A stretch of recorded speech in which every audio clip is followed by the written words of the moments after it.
Olá, estamos começando mais um programa Ecologia e Política em Debate. Agora com um programa especial sobre a Semana do Meio Ambiente. No último programa tratamos sobre a Semana do Meio Ambiente na Universidade Federal de Santa Catarina, que heroicamente, mesmo com a universidade parada na greve dos caminhoneiros, fez sua abertura e teve lotado o seu auditório da reitoria, mostrando que o tema ambiental cada vez mais preocupa pessoas interessadas com esse tema, que é um dos temas fundamentais para a nossa sobrevivência e para nós pensarmos também a respeito do presente e do futuro. E para isso nós estamos aqui com duas pessoas que são muito destacadas na área do meio ambiente, verdadeiros expertos e celebridades dentro do seu trabalho, do trato com essa questão. Lauro Baca, de Blumenau, ele que é ecólogo, ambientalista e que tem mais de 40 anos de luta ambiental e um dos grandes expoentes e fundador da Caprena. Também conosco está João de Deus Medeiros. Foi professor da Universidade Federal de Santa Catarina, ele também foi coordenador, foi diretor do Centro de Ciências Biológicas, também fundador do Grupo Ecológico Pau Campeche, trabalha na Rede Mata Atlântica, trabalhou no Ministério do Meio Ambiente junto com Marina Silva e tem uma longa história tanto de luta ambiental quanto de biólogo, trabalhando com questões relativas a esse tema durante toda a sua vida. Eu vou começar aqui uma conversa com o João de Deus Medeiros, inicialmente falando que nós tivemos o lançamento do livro da APREMAVE, 30 anos, 30 causas, escrito por Miriam Proknov, com imagens de Viggo Schaeffer. E o professor João de Deus Medeiros tem um artigo dentro desse livro. Eu queria inicialmente que o professor João de Deus Medeiros falasse sobre a situação ambiental do estado de Santa Catarina, a importância dessa Semana do Meio Ambiente, mas, sobretudo, sobre a APREMAVE, esse livro 30 anos, 30 causas e a Rede Mata Atlântica, da qual ele é um dos coordenadores. Seja bem-vindo, João, por favor, disserte um pouco sobre esses temas que nós acabamos de falar e o lançamento desse livro e a sua importância. Olá, Rogério. Obrigado pelo convite. Primeiro, falando sobre o livro, 30 anos da APREMAVE. O que é a APREMAVE? A APREMAVE é uma organização ambientalista aqui de Santa Catarina, de um pequeno município do interior, Atalanta, e que, sob certos aspectos, mostra-se até inusitado, você ter uma organização ambientalista num município pequeno, num estado como Santa Catarina, e conseguindo se manter ao longo de todo esse período, tendo hoje um destaque nacional e até internacional, em virtude desse trabalho incansável que eles vêm fazendo ao longo desses anos. O livro 30 anos da APREMAVE é um resumo em que 30 casos são selecionados e relatados e que mostram esse intenso trabalho que a APREMAVE veio mantendo ao longo de todo esse período, procurando fazer a defesa, a implementação de uma política de conservação e de uso racional de recursos naturais aqui em Santa Catarina, tendo se estabelecido como uma entidade de reconhecimento, de respeito, como eu falei para vocês, mostrando que, havendo vontade, as pessoas tendo o estímulo e a vontade necessária, é possível fazer.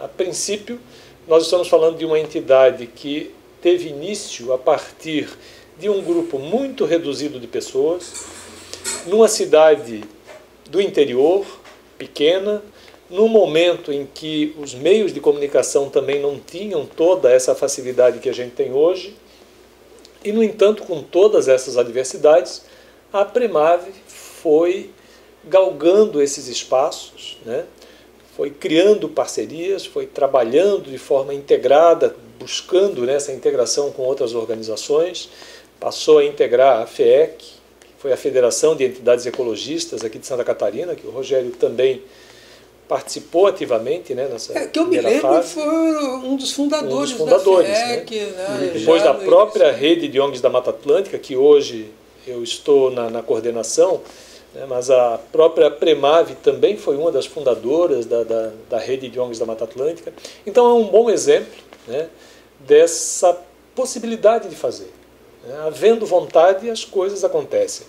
E a Premav, para comemorar esses 30 anos, disponibilizou esse livro, que está, a versão eletrônica, disponível no site da Premav, e que foram então elencados 30 casos que bem ilustram essa dinâmica do trabalho da Premav nesse período todo. Sobre a realidade de Mas Santa Catarina. Só para falar da Premav um pouquinho aqui, porque é interessante que nós vemos assim, hoje diversas microempresas, pequenas indústrias, pequenos negócios surgem, demoram 2, 3 anos, de repente falência.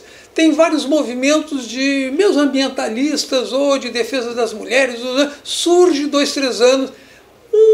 Uma entidade que durante 30 anos consegue se manter e na sua linha nunca teve um desvio de outras defesas que não fosse a questão ambiental, nunca dependeu do poder público para tanto, embora evidentemente faça os projetos, ganha seus recursos. Né? Nós falamos da Premav 30 anos, depois vamos falar da Caprena 40 anos, ou seja, são pessoas resistentes dentro desse processo que acabam ampliando a sua luta, como a Rede Mata Atlântica, que agora sim, eu queria que você falasse um pouco quantas entidades estão na Rede Mata Atlântica, como é que ela funciona e qual o seu papel como coordenador.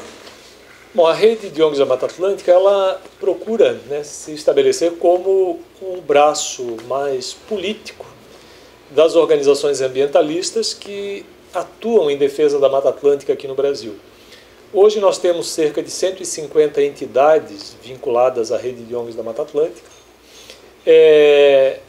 todas elas, né, sofrendo desses problemas, algumas conseguindo um destaque, até uma profissionalização maior, como é o caso da Premav, como é o caso da própria SOS Mata Atlântica, que tem esse reconhecimento todo. Mas nós temos, dentre essas 150, inúmeras organizações que são organizações pequenas e que passam por enormes dificuldades, né? Principalmente por conta de uma certa desmobilização que ocorreu nesses últimos anos. Né? Eu acho que tem ficado mais difícil você sensibilizar a juventude, sensibilizar as pessoas de um modo geral, para assumirem causas sociais. Né? Isso não é um problema só do ambientalismo, mas que também está sendo sentido pelo movimento ambientalista. A gente está tendo dificuldade de renovar lideranças, né? A gente tem tido muita dificuldade de ampliar, né, o leque de membros dessas organizações. A própria Premav é um exemplo, apesar de ser uma dessas que já conseguiu galgar um nível de profissionalismo maior, mas também não é uma entidade que tem uma vida fácil, vamos dizer assim, né? Tem que estar constantemente nessa luta por novos filiados, buscas de projetos, né? E a gente percebe que ao longo desses últimos anos houve uma desmobilização maior da sociedade em torno da causa ambiental, em torno das causas sociais de um modo geral, eu diria, Rogério. Nós podemos aproveitar o caso da Mata Atlântica, né? A Mata Atlântica é um dos patrimônios nacionais que a Constituição de 88 assim definiu, e a própria Constituição estabelece bastante claro que esses patrimônios nacionais eles precisam ter os seus recursos naturais utilizados de acordo com o que determina a lei. Nós levamos toda a mobilização que a Mata Atlântica já tinha, cerca de 15 anos, para poder, no Congresso Nacional, aprovar a lei da Mata Atlântica. Depois, mais uns 10, 12, para ter toda a complementação de regulamentação com o decreto que regulamentou a lei e com todas as resoluções de estágios sucessionais de vegetação que ficou a cargo do CONAMA. Bom, resumindo, nós temos hoje para a Mata Atlântica um arcabouço legal razoável, que atende o que determina a Constituição Federal. Qual é o detalhe? Nós temos vários outros patrimônios nacionais definidos lá no parágrafo 4º do artigo 225, e por absurdo que pareça, a Constituição é de 88, somente a Mata Atlântica teve o seu arcabouço legal disponibilizado. Mesmo assim, ainda parcialmente, porque nós temos o Fundo de Restauração da Mata Atlântica que está previsto na lei, que é de 2006, e que até hoje não foi implementado. E nós temos ameaças aí constantes, né? Como, por exemplo, nessa semana que nós comemoramos a Semana da Mata Atlântica, o Dia da Mata Atlântica, que é o dia 27 de maio, nós tradicionalmente, nesse período, divulgamos esse trabalho feito em parceria com a SOS Mata Atlântica, que é a divulgação dos dados do desmatamento na Mata Atlântica. Ele nos mostrou um dado positivo, porque na série histórica, esse ano de 2018, foi o ano em que, nos números absolutos, nós tivemos o registro do menor desmatamento da Mata Atlântica. Mas com menos Mata Atlântica. Mas com menos Mata Atlântica. E aí, por que não dá para festejar? Porque nós temos, basicamente, em todos os estados, algum com a ênfase maior, como o Paraná e a Bahia, com níveis de desmatamento na Mata Atlântica que são ainda assustadores. Assustadores porque nós estamos falando de um bioma que já teve praticamente 90% da sua área convertida. Então é assustador que, mesmo tendo uma lei, a gente não consiga fazer com que esse pacto seja cumprido adequadamente e que esse flagelo do desmatamento ilegal ainda persista, né, em vários desses estados da Mata Atlântica. Mas esse é o bioma que tem a maior concentração antrópica e também urbana, né? Sim, isso é fato, né? E historicamente também foi o bioma onde inicialmente começou todo esse processo mais intensivo de colonização. Mas isso pode ser lido de uma outra maneira também, né, Rogério? É o bioma onde está concentrada a maior parte da sociedade brasileira que pode e deveria fazer esse controle social. E que depende dele. E que depende dele, né? E isso não é uma coisa, digamos assim, evasiva, né? Nós temos hoje o problema de saneamento e principalmente fornecimento de água como um problema já crônico, e mesmo em grandes cidades, metrópoles como São Paulo. E assim, não é segredo para ninguém que há uma dependência umbilical da manutenção e da qualidade da água com a manutenção de remanescentes vegetais em boa condição. E recuperação, né? Sim, mas também recuperação. Hoje, até para que a gente tenha esse bem garantido para suprir a demanda da população, é absolutamente indispensável que se invista em recuperação. Exatamente. Porque o que sobrou, no caso da Mata Atlântica, já não é mais suficiente para dar essa garantia. Por isso é importantíssimo que a gente tenha esse fundo de restauração que foi previsto na lei, regulamentado, disponibilizado para a sociedade. Veja, nós temos essa dificuldade e, ao mesmo tempo, como eu falei, né, vivemos um momento em que as entidades ambientalistas elas constantemente estão tendo que administrar ameaças. Nesse mesmo período, nós tivemos a apresentação no Senado Federal de um projeto de lei de autoria de uma senadora aqui do Sul, a senadora Ana Amélia, do Rio Grande do Sul, que, por mais estranho que pareça, ela faz um projeto retirando a vegetação de campos de altitude do contexto da Mata Atlântica. Ou seja, campos de altitude, que é uma característica, uma vegetação característica da Mata Atlântica muito específica e altamente vulnerável, né, até pelo grau de impactos que já sofreu, e que teve uma proteção conferida pela Mata Atlântica, aparentemente isso ainda é obstáculo na cabeça de algumas pessoas, a ponto de nós termos o Senado se ocupando com um projeto de lei para formalmente retirar essa proteção que a lei conferiu em 2006. Eu sei que... Eu vou falar com o Lauro Baca, que está aqui conosco, eu agradeço a presença, mas eu queria escutar um pouquinho...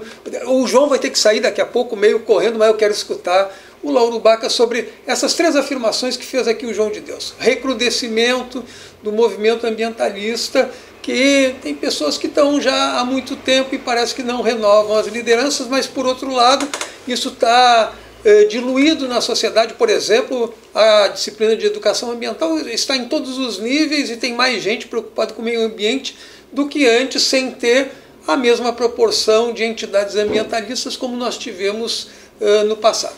A segunda, com relação a essa proposta da senadora Ana Amélia. E terceiro, como Como é que, o que você comenta a respeito da destruição da Mata Atlântica e das matas em geral, você que vem de Blumenau e que sofreu as maiores enchentes, os maiores acidentes ditos naturais aqui no estado? Rapidamente, depois a gente volta para o João e depois eu volto com o Lauro Baca.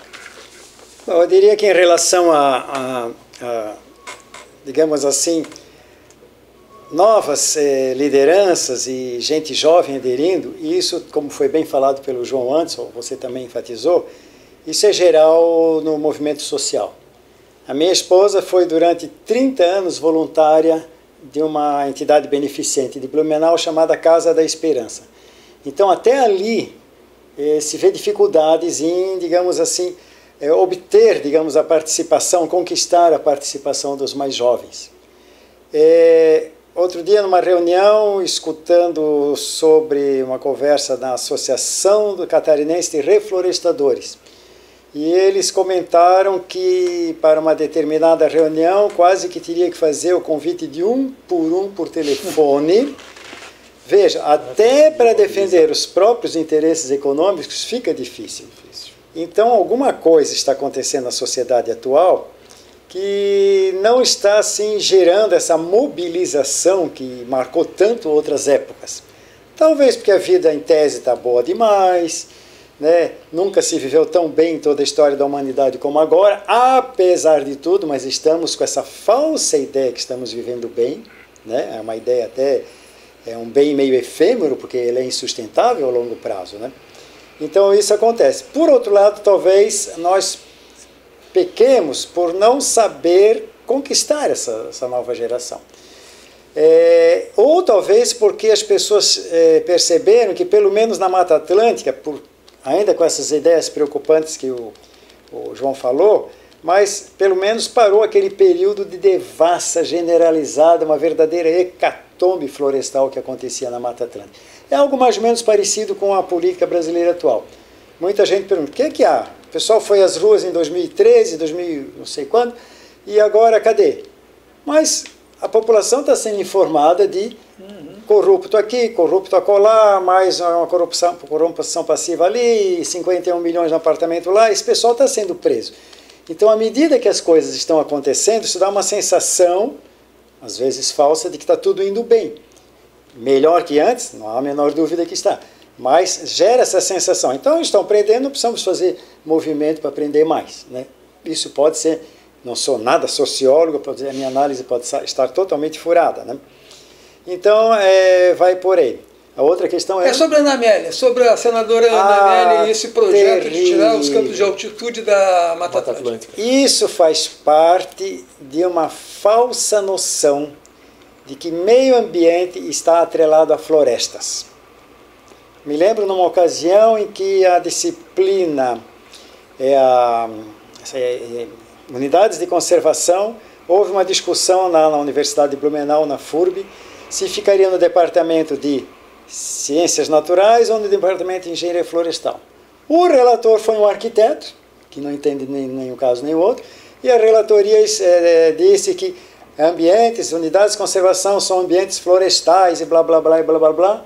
E não teve ninguém que defendeu, ficou no Departamento de Engenharia Florestal. Nada contra aquele departamento que está fazendo excelentes trabalhos, inclusive Inventário Florístico e Florestal de Santa Catarina, que colocou Santa Catarina no topo do conhecimento da sua flora em termos brasileiros.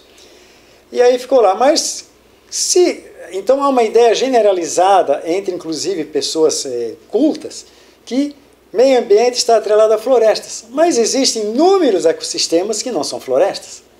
Temos aqui mesmo, pertinho de nós, em Florianópolis, a Reserva Biológica Marinha do Arvoredo, que tem quase tudo e uma quantidade, 1% da Reserva Biológica é floresta na Ilha do Arvoredo. Temos o Parque Nacional de Lençóis Maranhenses, que não tem floresta. É um enorme ecossistema de dunas gigantescas, gigantesco, complexo de dunas, com áreas entre meia dunas com verde, algum verde, não é floresta. Temos parques nacionais das sempre vivas em Minas Gerais, a própria Serra do Cipó em Minas Gerais, que tem pouca floresta, predominam exatamente ecossistemas de campos de altitude. Então, devido a essa visão equivocada de que meio ambiente está ligado a florestas, talvez as pessoas enxerguem os outros ecossistemas como menos importantes. Quem já caminhou e fez trilhas pelas bordas dos cânions catarinenses, gaúchos, ele vai verificar, ele sabe que pisa constantemente em cima de uma esponja encharcada. A gente não vê água ali, mas na hora de andar, a gente pisa e a água entra no tênis, entra no sapatão, porque aquilo é uma verdadeira caixa d'água de Santa Catarina.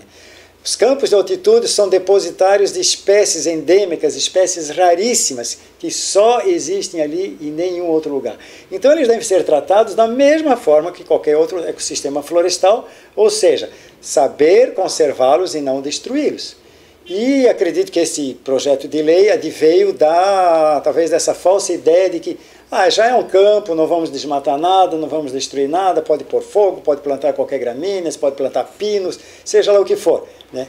E isso está errado. Antes de fazer qualquer coisa desse tipo, temos que analisar. Aliás, se permite abrir um parênteses bem rápido, essa questão foi discutida no CONSEMA há muitos anos, 10 anos acredito, e lá pelas tantas, na Lei da Mata Atlântica Catarinense, resolveram colocar que aqui em Santa Catarina a área de preservação permanente é acima de 1.800 metros de altura. Aí nós levantamos a questão, espera aí, o que é que existe de 1.800 metros de altura em Santa Catarina? Se o mapa for desses mapas grandes de sala de aula, desse tamanho, na escala 1 para 250 mil, se não me engano, as pontos de acima de 1.800 metros seria como se fosse um pontinho, um cocô de mosca no mapa. O Morro da Igreja. Nesse momento levantaram-se as vozes a favor da ocupação. Isso é lei, temos que obedecer a lei federal, não podemos. Mas ao contrário, o Estado pode ser mais restritivo do que a lei federal. Agora, no momento de discutir a questão da mata ciliar, se era 30 metros, aí Santa Catarina podia fazer menos. Absolutamente contrária à lei. Então, quando interessa ao poder econômico, a lei vale. Quando não interessa ao poder econômico, podemos passar por cima da lei e fazer algo diferente. Nós vamos voltar com Lauro Baca depois, conversando sobre economia e meio ambiente. Mas eu queria ainda encerrar essa conversa aqui com o professor João de Deus Medeiros, dizendo um pouco assim, uma outra simbologia que eu fiz de que o bioma é como se fosse um conjunto vivo dentro da Mata Atlântica. E que cortar parte desse bioma seria como se nós cortássemos uma parte do nosso braço, uma parte da nossa perna e dizer que o resto do corpo está funcionando muito bem, obrigado. Então acho que é inadmissível se um senador dissesse, olha, por economia de manga de camisa nós vamos cortar metade do braço de cada um, ok? Então, assim, pode ser uma medida econômica interessante. Agora, do ponto de vista da vida de cada um, vai causar um desequilíbrio extraordinário, podendo comprometer o próprio bioma ou, então, a nossa própria vida. É isso mesmo, João? É exatamente isso. Na verdade, a proposta, ela usa uma expressão que eu acho que exemplifica bem. É uma tentativa de mutilar o bioma, né? Porque você tem os campos de altitude como uma vegetação umbilicalmente associada ao bioma Mata Atlântica e, além desse aspecto, nós temos um outro ponto que é o da legalidade na própria proposta. Quem define a própria lei da Mata Atlântica, né, ela traz a definição de Mata Atlântica com as suas formações e fisionomias distintas a partir de definição estabelecida pelo IBGE, que é o órgão oficial legalmente incumbido dessa definição. Então, o que o Senado, inclusive, tenta fazer é se arvorar a uma função que a lei remeteu ao IBGE para promover uma mutilação de um bioma. Isso é, assim, sem maiores adjetivos, é ilegal. Né? E nós esperamos que haja uma mobilização da sociedade para que esse projeto não avance. Do ponto de vista econômico, não há justificativa alguma. Né? Primeiro porque a lei da Mata Atlântica ela protege os remanescentes naturais. Boa parte desses campos que já foram convertidos, eles não vão sofrer qualquer tipo de mudança por conta dessa norma legal. A lei ela só se aplica sobre o pouco que sobrou de remanescentes naturais. É ruim isso? Pode ser, mas é o fato. Então, assim, falar em prejuízo econômico é um despautério, né? Até porque quantitativamente nós estamos falando de espaços relativamente reduzidos, mas de uma importância biológica e de uma importância ecossistêmica excepcional, não só pela riqueza, diversidade de espécies, mas também por outros aspectos, como própria manutenção de estoques de carbono e, fundamentalmente, de equilíbrio hídrico, né? Os campos Exatamente. de altitude, como o Baca falou, eles estão estrategicamente posicionados nessas áreas que a gente define como áreas de reservas de aquíferos. Quer dizer, a interferência sobre esses ambientes tem um comprometimento sobre disponibilidade hídrica que é quase que automático. E mesmo né? que não chova, né, João? Mesmo assim, a Sim. neblina coloca lá uma quantidade, Mas exatamente toneladas isso. e toneladas de água. A estabilidade no equilíbrio hídrico Exatamente. depende fundamentalmente dessa área. E uma outra coisa, Rogério, que é muito rica para nós aqui de Santa Catarina, do Paraná, principalmente do Rio Grande do Sul, o aspecto cultural. Nós temos um vínculo de identidade, né, do homem com o campo. E basicamente, como o Baca falou, o que se propõe ao retirar essa proteção é permitir a conversão dos campos, que geraria inclusive um prejuízo cultural, uma perda de identidade, né? Mas são ameaças que estão aí constantemente aparecendo e que a gente sempre reforça essa necessidade de continuar na mobilização, de continuar angariando novas pessoas para promover esse controle social, né? Para que medidas desse tipo, elas no mínimo tenham o espaço de contestação garantida, né? E de preferência que a gente consiga coibir iniciativas que representam retrocessos que em nada vão contribuir para o aperfeiçoamento da sociedade. Além dessa proposta da senadora Ana Amélia, nós estamos esse ano também, né, com uma campanha para tentar barrar um projeto de lei de um outro deputado aqui de Santa Catarina, o senhor Valdir Colato, que está promovendo, através de um projeto de lei, toda uma mudança na política de fauna que é estabelecida legalmente desde 67 e que garante uma proteção razoavelmente boa à fauna silvestre.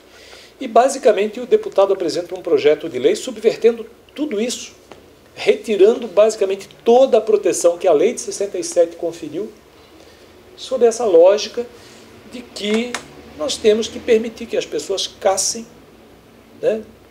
Aquela lógica que é pré-medieval, né? De que os animais não têm direito algum, não tem porque o Estado está nos tutelando, impedindo que eu casse ou não, porque apenas são só bichos, são animais.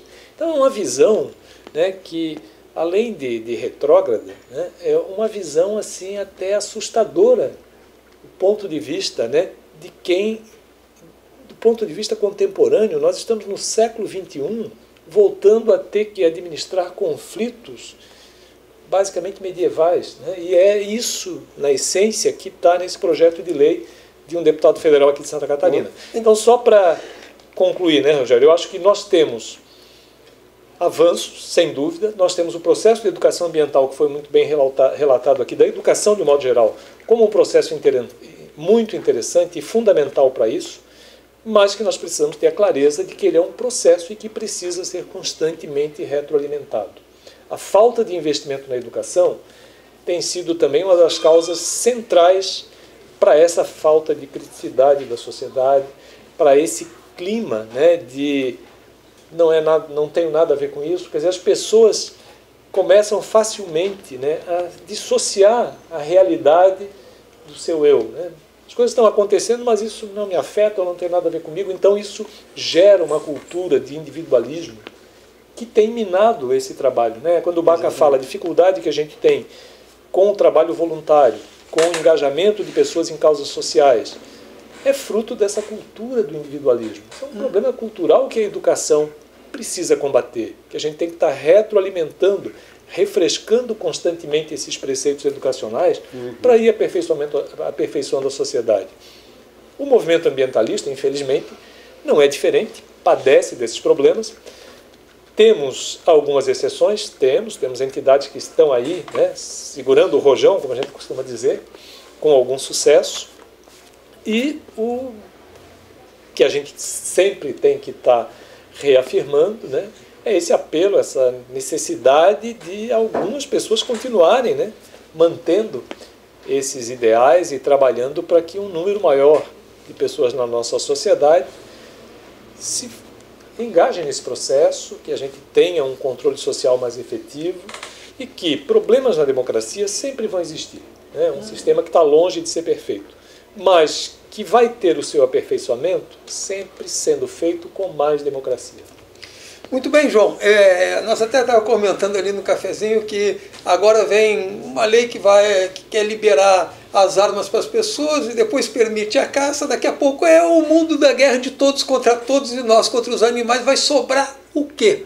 Nada. João, para encerrar aqui, que ele vai ter que sair, podia ficar a tarde toda com ele.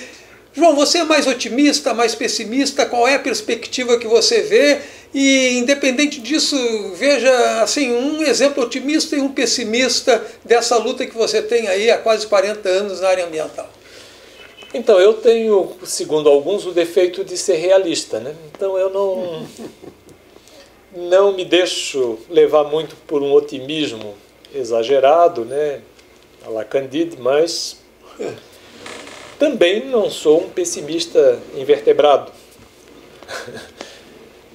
Eu acho que a gente tem que ter esse cuidado, né, Rogério, de ver que nós vivemos num mundo extremamente dinâmico, né, e a leitura da realidade é o melhor termômetro. Né? Então, eu acho que nós tivemos avanços extremamente significativos, temos que comemorá-los, sem dúvidas, mas também não se deixar levar por esse otimismo, né, exagerado, porque ameaças existem, surgem constantemente, e em qualquer ramo social, a gente tem que estar constantemente mantendo essa atenção, mantendo essa perspicácia na leitura da realidade para poder estar fazendo o que cada cidadão, cada entidade organizada pode fazer para contribuir, né, para essa melhoria social maior. Muito obrigado, João de Deus Medeiros. E eu queria até lembrar que uma frase do Prêmio Nobel de Literatura, José Saramago, uma vez perguntaram a ele: mas você é um Prêmio Nobel, um escritor, por que você é tão pessimista? Ele falou: eu pessimista? Sou pessimista, eu vivo muito bem, minha vida está ótima, o mundo é que está péssimo. Obrigado, voltamos já com Lauro Baca no Ecologia e Política em Debate.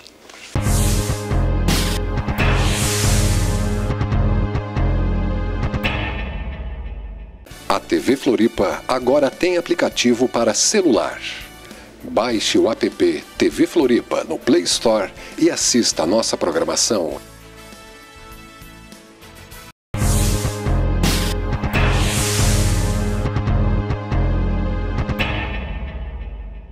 Voltamos com Ecologia e Política em Debate. Um programa especial para a Semana do Meio Ambiente. Já fizemos sobre a Semana do Meio Ambiente na UFSC, agora a Semana do Meio Ambiente promovida pela Assembleia Legislativa, onde teve uma palestra hoje com Lauro Baca. Lauro, como é que foi? Converse um pouco sobre educação ambiental, que foi o tema que você desenvolveu lá, um pouco da sua história. Você já foi secretário do Meio Ambiente, você já foi vereador, 40 anos na Caprena. Essa história toda lhe trouxe hoje um reconhecimento nacional e mesmo internacional da sua luta. Você estava com um livro aqui para mostrar, né, do Fritz Miller, sobre Darwin. Daqui a pouco a gente mostra o livro aqui para vocês. Enfim, fique à vontade. Seja bem-vindo, Lauro Baca, para os telespectadores e os internautas aqui do nosso programa Ecologia e Política em Debate. Talvez uma mosca verde, né? Não tem a doença da mosca azul lá na África. E é possível que eu tenha sido picado por uma mosca verde de criança. Então, desde menino, desde que eu me conheço por gente, eu sempre me interessei pela natureza.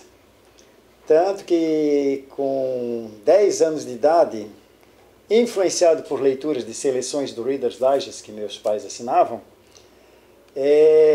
tinha lá um quadro lá falando de compras. Olha que revista, Reader's Digest falando de compras. E eu escrevi um artigo falando sobre cobras, falando de cobras. E me lembro que no prefácio, escrito à mão, letra cursiva, todo o livrinho lá, figurinhas de cobras que tirava de álbuns, etc., e colava lá. No prefácio eu dizia que tenho 10 anos, em janeiro faço 11. Então já vem dessa época o meu interesse pela natureza. Meus pais, sabendo disso, me deram um livro de presente, que não é nada ecológico, mas na época, na visão deles, etc e tal, parecia algo interessante, que era junto com a natureza. Caçando e pescando por todo o Brasil, de Antônio de Barros, se não me engano. Ele tem vários volumes, Caçando e Pescando por todo o Brasil. Lendo com a ótica de hoje, aquilo é um horror. O sujeito está lá num lago amazônico, atira nos patos, alguns patos caem na água, o jacaré vem pegar o pato, aí ele atira no jacaré para matar o jacaré, para não roubar o pato dele. E isso é contado como um ato heróico. Quer dizer, para os padrões de hoje é um horror, é algo assim impensável, né? Embora ainda existem pessoas que façam isso. Então já vem de tenra idade esse amor à natureza, esse contato com a natureza. Então, como disse, talvez a mosca azul me picou. Então, em 73, como estudante universitário, junto com colegas do curso de Biologia da FURB, nós fomos a terceira turma, fundamos a Caprena, 73, a Caprena, que é a ONG ambientalista mais antiga do estado e uma das mais antigas do próprio país, e das que ainda sobrevivem, provavelmente, não sei se não é a mais antiga. Né? A Agapan continua em Porto Alegre. Eu ia dizer junto com a Agapan de José Lutzenberg. Mas não com aquele enfoque da época, já não é tão ambientalista assim, né? Enfim, e o que tentamos, nesse período todo de experiência, a gente apanhou muito. Apanhamos muito. Por exemplo, quando veio a ideia de fazer a margem esquerda em Blumenau, uma espécie de espelho da margem direita do rio Itajaí-Açu no centro da cidade, ou seja, como se a palma das minhas mãos fosse o cimento e os dedos fossem um verdinho, assim é a margem direita. A margem esquerda eles queriam fazer a mesma coisa. E quando a gente dizia que não, isso hoje em dia, a resposta que ouvíamos de blumenauense, de origem germânica, que vive passeando na Europa, eles diziam assim, na Europa é tudo assim. Aí fomos pesquisar, fomos atrás e descobrimos que na Europa, assim, era a Europa do século XIX, quando muito, no máximo, até meados do século XX, o século passado. A Europa de hoje já está em pleno processo de renaturalização de cursos d'água, não mais botando concreto nas margens de água, criando ambientes, criando riachos pequenos, colocando troncos de árvores de forma que a água bata naquele tronco, dê a volta, atrás do tronco forma uma espécie de uma prainha, uma micro prainha de areia, diversificando os ambientes e tentando voltar o máximo possível os cursos d'água, mesmo alguns urbanos, né? Os grandes rios também é difícil, né? Imaginar Londres agora tirar aqueles muros da margem do Tâmisa é meio difícil, Paris é a mesma coisa, mas logo acima do centro de Londres, eu tenho fotos de lá que se mostrar, ninguém vai dizer que aquele é o rio Tâmisa. Cisnes nadando, aves aquáticas de todos os tipos, a floresta fechando de alto a baixo até o rio, mesmo crescendo entre pedras de antigos muros, não tiraram o muro, mas deixaram a vegetação crescer. Então isso mostra que agora nós temos argumentos que não existiam na época. E o que eu tentei mostrar ali hoje, no dia 4 que passou, foi de que a preservação também é vantajosa, é econômica, do ponto de vista de gastos de dinheiro público, né? E com benefícios infinitamente maiores do que o mero foco em obras estruturais. Quer dizer que ecologia e economia podem se concatenar? Perfeitamente, perfeitamente. Saiu este ano na revista Nature, que quem consegue emplacar um artigo na revista Nature pode se considerar o bam da ciência mundial. Que é uma revista disputadíssima, dificílima de se conseguir emplacar um artigo nessa revista. Ela é respeitadíssima, tradicional, é uma revista com acho que já tem mais de 100 anos de tradição na publicação de matéria científica. Um grupo de pesquisadores, a maioria norte-americanos, fez um estudo do rio Mississippi. Dos grandes rios do mundo, o rio Mississippi talvez foi o que sofreu, talvez junto com o Reno, né? As maiores intervenções humanas em termos de obras para evitar enchentes. E o estudo acompanhou os 500 anos de enchentes no rio Mississippi, ou seja, a partir do momento em que os europeus não tinham chegado lá e feito qualquer interferência naquele rio. Os primeiros 350 anos, baseados na sedimentologia, estudo dos sedimentos dos rios, aí por ali datando as datas, os anos, etc., sabiam, né, a altura que chegou o rio. E nos últimos 150 anos, registros históricos mesmo. A conclusão deles, para resumir a história, foi de que o rio Mississippi está sofrendo mais que o enchente hoje, com tudo que foi feito, obras assim, homéricas, gigantescas, mega obras de desvios, de proteção, etc. E o rio Mississippi está sofrendo mais e mais enchentes, com todos os milhões, talvez bilhões de dólares que já se gastaram no rio. Então mostra que o ser humano, quando ele não sabe, digamos, se desenvolver, eu odeio o termo crescer. Crescer não é coisa boa. Crescer, um câncer, nós crescemos como um câncer, a sociedade humana. Então crescer não é elogio, né? Mas se o ser humano souber se desenvolver em diálogo com a natureza, todo mundo lucra.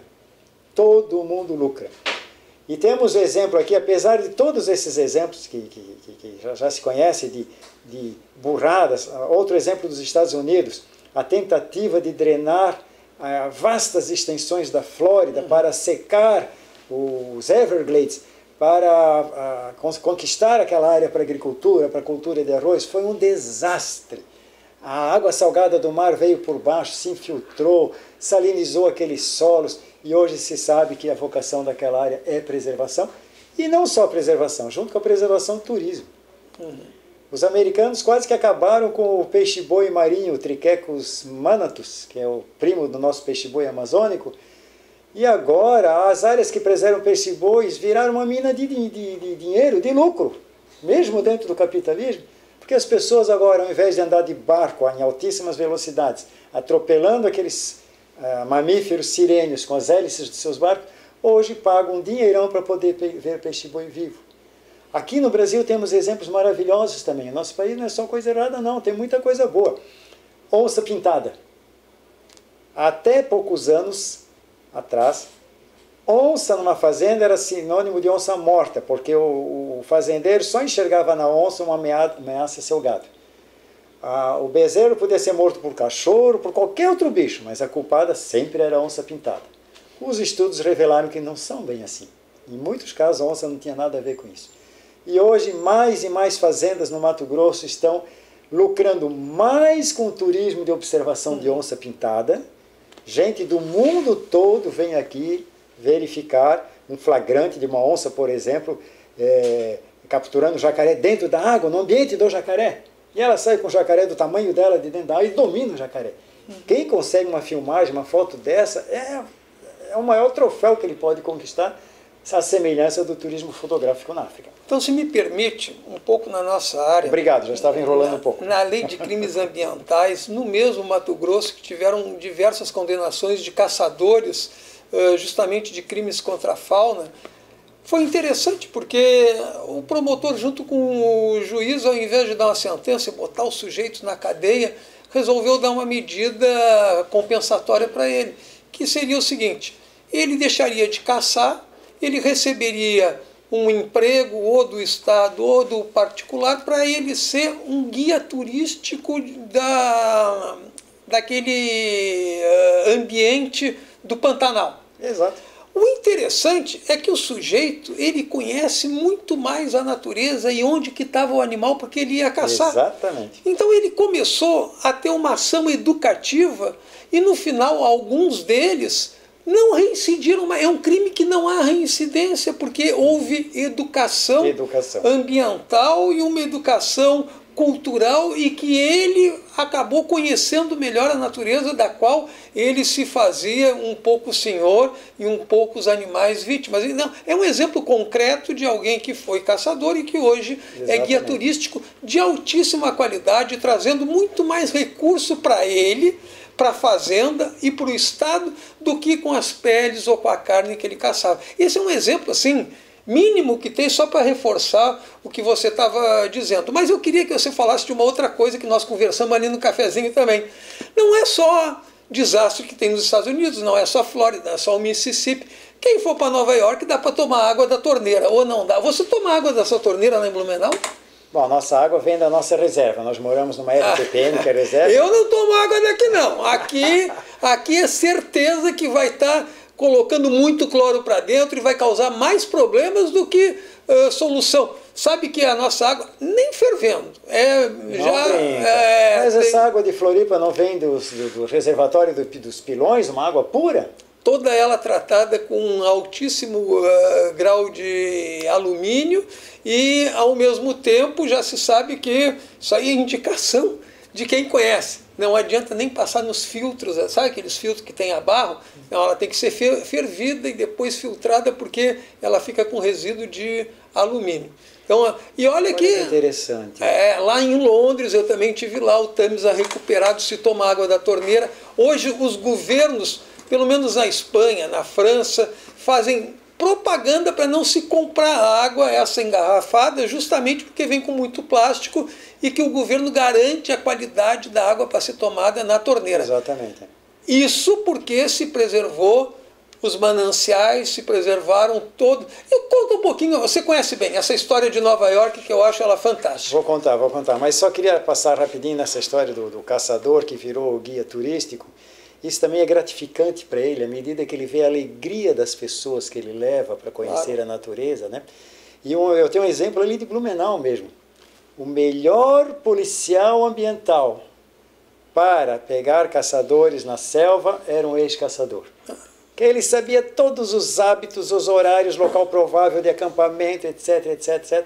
Foi o melhor policial ambiental que o pelotão de Blumenau teve. Teve um juiz lá no Mato Grosso que disse: se dá para reciclar lixo, se dá para reciclar tudo, como que não dá para reciclar o ser humano? O ser humano também se recicla. O grande problema é quando você tem uma orientação econômica para ser predador e diz que a tua única possibilidade de ganhar dinheiro, de sobreviver de forma predatória, aí é o sistema que leva as pessoas a agir dessa maneira. Muda o sistema, mudam as pessoas. Olha, um exemplo importante como a gente se recicla. Eu me reciclei depois dos quase 60 anos. Passei a vida toda aprendendo que se deve levar a mão à boca antes de tossir. Assim, né? Olha, passei a minha vida toda, a maior parte da vida, desde criança, tossindo na mão com gripe, provavelmente jogando na mão partículas de vírus de todos os tipos e partículas de escarro, seja lá o que for. E logo em seguida cumprimentando as pessoas. Aprendi, depois de quase velho, que o certo é se tossir aqui. E espirrar também. Pronto, espirrar também. Quer dizer, isso é um exemplo maravilhoso e prático do nosso dia a dia, como a gente se recicla, muda de hábitos, apesar de ter passado a vida toda o que era verdade num determinado momento, em outro pode ser uma grande bobagem. Exatamente. O que era recomendável pela ciência, por não sei o que, em outro momento, de forma alguma. Né? A gente jogava a gripe na mão e dava a mão para as outras pessoas. Mas vamos agora para a água de Nova York. Eu me espanto com essa questão da água de Florianópolis. Então alguma coisa está falhando aqui na nossa querida e linda capital. Linda ainda por enquanto. Se grande parte dessa água vem do reservatório de Pilões, e o reservatório de Pilões, concebido, o Parque Estadual do Tabuleiro, da Serra do Tabuleiro, foi concebido exatamente para garantir os mananciais da grande Florianópolis e da pretensa ideia de implantação de uma usina carboquímica de carvão lá em Ibituba. Então essa água, em tese, era para ser água igual de Nova York a de Florianópolis. Então alguma coisa está errada. Infelizmente, um governador anterior, acho que podemos falar de nomes, né, porque isso é público, todo mundo sabe, Luiz Henrique na Silveira, que nesse caso ele bancou mais o Luiz Henrique Motosserra na Silveira, ele atendeu apelos de que interesses aqui no estado e recategorizou o Parque do Tabuleiro, tirando toda a vargem do braço. Fora do parque ficou lá uma APA. APA permite presença humana. Tudo bem, pode ter, mas com rigoroso controle. Aí entra Nova York. Um cidadão cujo nome não me ocorre agora, assisti a palestra dele em Curitiba, no último Congresso Brasileiro de Unidades de Conservação, e o próximo vai ser agora em Florianópolis, em julho agora. O próprio mentor da ideia de preservação dos mananciais de Nova York esteve aqui falando para a gente.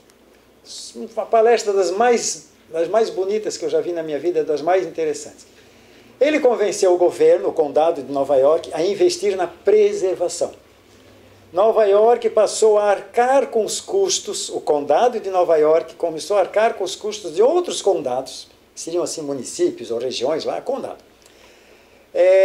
para as aldeias, as pequenas vilas que existiam acima de Nova York, tratamento de esgotos 100%, todos os animais, dejetos suínos, tudo tratado, chiqueiros, criação de porcos eram retiradas das proximidades dos córregos e colocados 200 metros longe, e mesmo assim com tratamento total dos efluentes.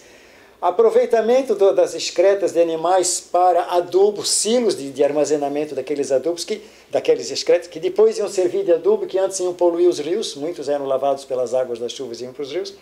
Enfim, chegar a detalhes ínfimos de controlar até as gotas de água de caminhões e tratores que pingavam nas estradas, principalmente em cima de pequenas pontes de madeiras dos córregos que iam se juntando para formar o grande manancial de Nova York.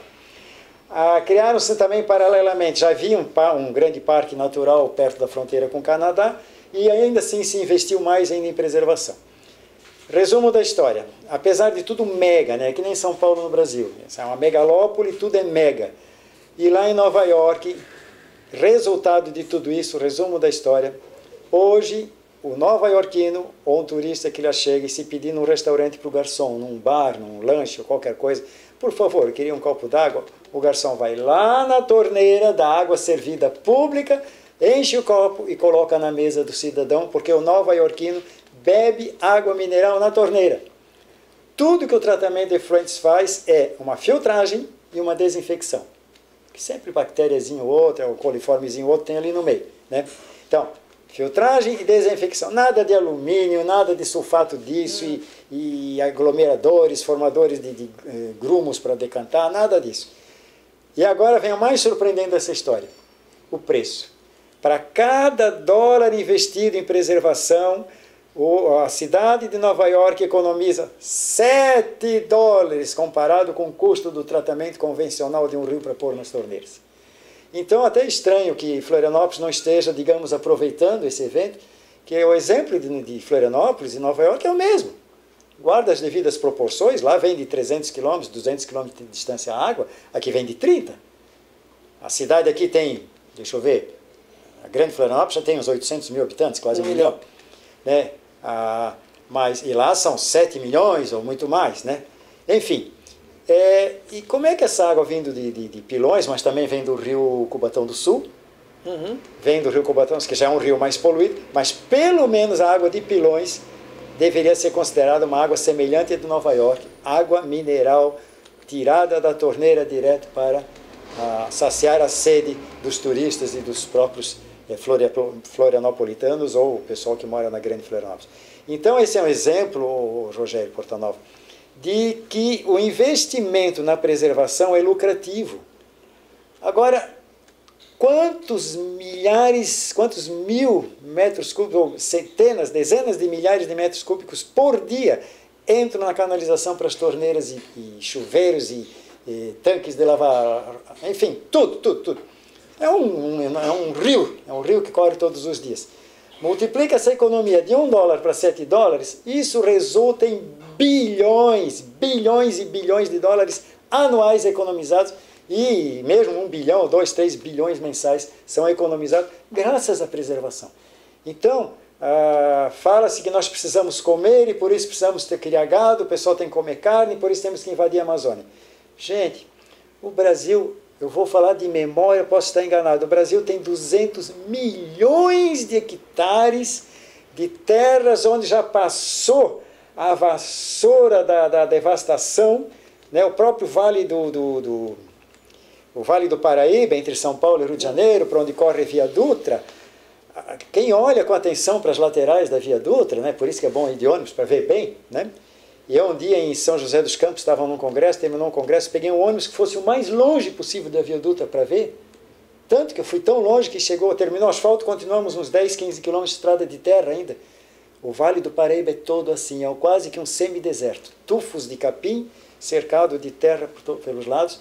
Ali havia uma mata atlântica riquíssima, você sabe disso, Rogério, uma mata atlântica exuberante, um solo fertilíssimo.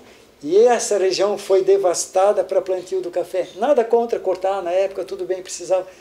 Ali se criou a grande parte da elite brasileira, os chamados barões do café, com essa riqueza da produção do café, no século XIX principalmente. E, no entanto, hoje aquilo é um semideserto. Então, o Brasil tem 200 milhões de hectares de terras abandonadas que poderiam ser recuperadas sem grande custo, principalmente para a produção de árvores para a indústria de celulose e papel, que daria para abastecer o nosso país inteiro e ainda exportar para o mundo inteiro de celulose, simplesmente aproveitando. Pastagens levemente recuperadas já permitiria criar gado, né? Não precisamos avançar em 1 metro sequer de floresta nesse Brasil, nem na Mata Atlântica, nem no Cerrado, e muito menos na Amazônia. Nem na Caatinga, nenhum dos biomas brasileiros. Então, veja que com inteligência, analisando as coisas como elas de fato são, e não conforme o interesse do lucro fácil de grupos, nós podemos ver que a crise ecológica mundial, e aqui especificamente a brasileira, tem solução. Preservar dá lucro, ecologia dá lucro. Um exemplo, parques nacionais. O Brasil está comemorando um recorde após o outro de visitação aos nossos parques e reservas, demais tipos de reserva. Parque Nacional, Parque Estadual, como é o caso do Tabuleiro, aqui encostadinho de Florianópolis, né? Os parques nacionais brasileiros comemoraram em 2017 o recorde de 10 milhões e 500 mil visitantes. Quem ouve esse número fica impressionado. No entanto, no Japão, que tem uma população de aproximadamente uns 120 milhões de japoneses, 200 milhões de pessoas visitam o Japão todos os anos, os parques nacionais do Japão. Eu tive a oportunidade, eu estudei lá durante 3 meses, um fim de semana fomos visitar o Parque Nacional de Nikko, N-I-K-K-O. E fomos no micro-ônibus, alguns brasileiros e outros de outros países e tal, alugamos micro-ônibus, fomos lá. Deu engarrafamento para se chegar no parque. O engarrafamento foi tal, a fila de carros e micro-ônibus para chegar no local era tão grande que eu vi um japonês sair, abrir a porta do seu carro, o motorista foi na beira da estrada, urinou, voltou para o carro porque estava tudo parado. Né? Não foi greve de caminhoneiro, engarrafamento para visitar a natureza. Isso é impressionante. Estados Unidos, 300 milhões, há 2 anos era 280 milhões, para ser mais exato, de americanos visitam os parques. O potencial disso, imagina, 200 milhões de pessoas, 280 milhões, viagem, combustível, passagem, hotel, um lanche aqui, um lanche acolá, ingresso nos parques, lembranças, bonés, flâmulas, enfim. Isso gera uma economia da ordem de bilhões de dólares nos Estados Unidos. O Brasil, agora, com essa visitação que está aumentando, já tem um potencial de 1,6 bilhões de reais nos nossos parques nacionais. Se o governo minimamente implantar esses parques, realmente indenizar, abri-los à visitação, nós temos um potencial não só de turismo interno, mas também de turismo externo, gerando dezenas de bilhões. Estou falando bem forte, para não confundir com milhões. Então, a ecologia pode ser atrelada à economia. Ela pode ser vantajosa e todos os indicadores levam a isso. Preserva a floresta, temos menos enchentes, menos tragédias e menos prejuízos por causa daquela enchente, daquela enxurrada. Deixa devastar tudo e ocupa, né? Blumenau é uma cidade altamente cara para o governo federal, porque a cada 2, 3 anos temos uma tragédia climática, uma enchente ou enxurrada, e que o governo federal tem que socorrer via decreto de decreto de calamidade ou de emergência, que faz com que os municípios possam receber recursos sem licitações e, enfim, qualquer burocracia dessa. Então, Blumenau sai caro. Mas por que sai caro? Todo mundo ocupa o que quer, como Florianópolis. Eu vi hoje na palestra, hoje de manhã, o Daniel Silva falando que... Não, o próprio secretário de Meio Ambiente de Floripa, de Florianópolis, falando que os morros estão sendo ocupados, eles fazem um monte de demolições, mas no fim a ocupação ganha da demolição. Isso não pode, quer dizer, educação sozinha, agora vem o fecho da história, educação sozinha, por mais que eu te convença, bata nas tuas costas, tu aceitaste, etc., aquilo que foi dito, não, realmente tens razão, tem que agir assim, mas educação sozinha não funciona sem fiscalização. Por que o austríaco, o suíço, o alemão e tantos outros europeus, aqueles que fumam, lá na Europa se fumam muito mais que no Brasil agora, não joga o toco de cigarro na rua? Ele sabe que se o policial ouvir Fazendo isso, ele recebe uma multa na hora. Então, ele tem essa educação, mas, ao mesmo tempo, existe uma coerção que convence a parcela da população que não adianta educar, né? Se adiantasse educar, faz quantos mil anos que se diz que não se deve roubar, não se deve desejar a mulher do próximo e tudo isso? Se fosse só pela educação, ninguém roubava, ninguém matava, ninguém cobiçava as coisas alheias e muito menos,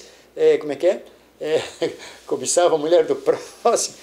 Isso é educação. Tem que ter atrelado à educação um certo controle, né? Um certo medo, ou medo de ser pego, medo de ser preso, ser multado, etc, etc.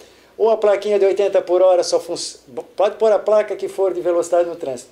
Se o sujeito não souber que ele está sendo vigiado por um radar, ele respeita na nossa cultura brasileira de levar vantagem do Gerson?